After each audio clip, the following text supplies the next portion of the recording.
The moment I stepped back into my childhood home, a shiver ran down my spine, not from the chill of the late autumn air, but from the memories that lurked within these walls, waiting.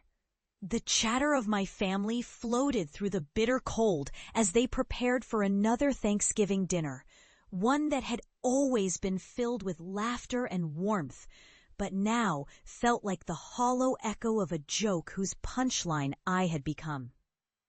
"Look who's back! The crazy cryo queen!" My brother jeered, the same smile that had once gleamed with childish innocence now twisted with mockery. My heart sank, but I forced a smile, the effort tearing at the scars of ridicule I had collected over the years. They'd called me insane. They'd said I was disgracing the family by pursuing the bizarre obsession of cryogenic supernatural investigation.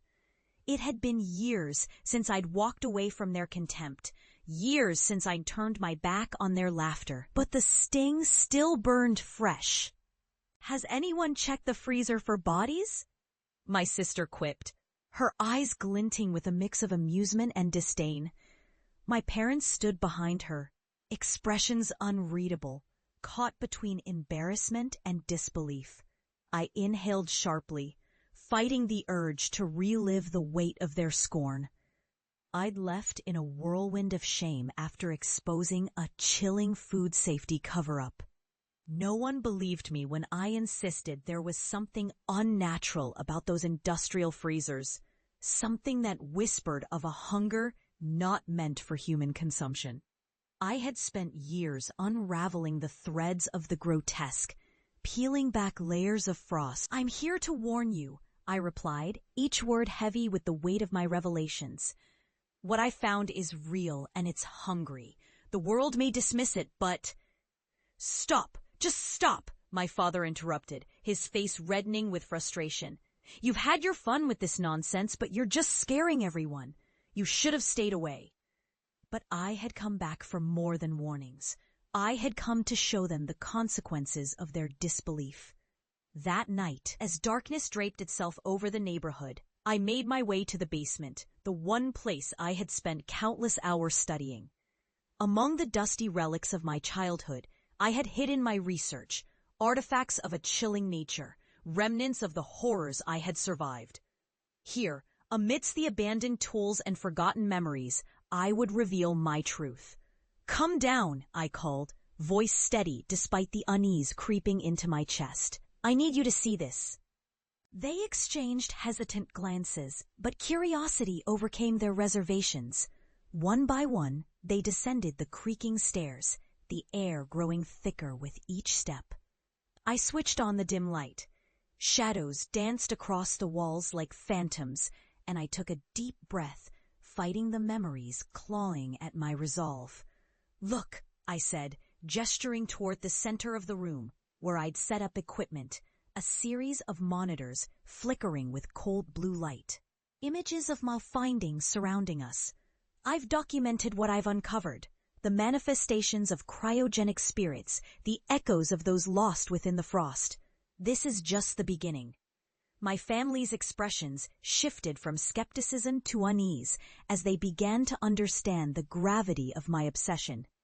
This can't be real," my sister stammered, her bravado slipping away like ice melting in the sun. "Watch," I commanded, taking my place before the monitors. As I hit a key, the screen erupted with visuals that defied reason. Ghostly figures trapped in frost, eyes wide with longing, hands reaching through frozen barriers. The air grew frigid around us, and the basement shifted. I could feel it, the hunger that had driven me to madness creeping in, curling like winter's breath. "Turn it off," my father shouted, panic rising in his voice. "Please, just stop." But I couldn't. I wouldn't. This was their reckoning. The moment they'd witnessed the reality that had haunted me, with every image flashing before their eyes, I felt the weight of their ridicule transform into a visceral terror. The temperature dropped, and they huddled together, fear etched on their faces as the shadows around us deepened, swirling with the echoes of my findings. An icy wind swept through, rattling the basement's walls with a sound like distant wails.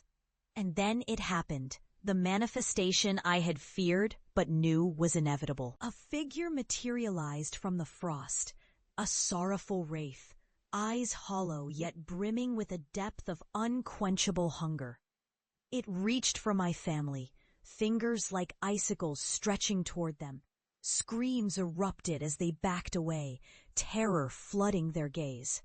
"Please don't hurt us," they cried. And in that moment, I felt the bitter sting of vindication. As the figure dissolved into the shadows, I stood tall among the remnants of their disbelief. "This is what I faced," I said, my voice steady now, resonating with the truth they could no longer deny.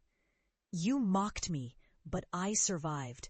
I've laid bare the horrors that haunt this world. I am no longer the disgrace you thought I was. I am the warning you needed." They stumbled upstairs, leaving me in the dim light of the basement, the echoes of their panic ringing in my ears. Their belief had cost them dearly, yet their fear was a small price for the truths I had uncovered. As I remained in the silence, I felt a cold comfort wrap around me. I had faced the darkness they feared and emerged unbroken. The world would remember my name, not as a mockery, but as a testament to the horrors lurking beneath the frost.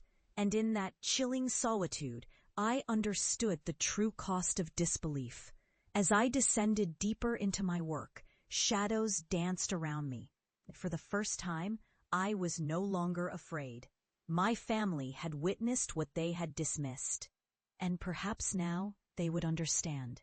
Some truths are colder than death.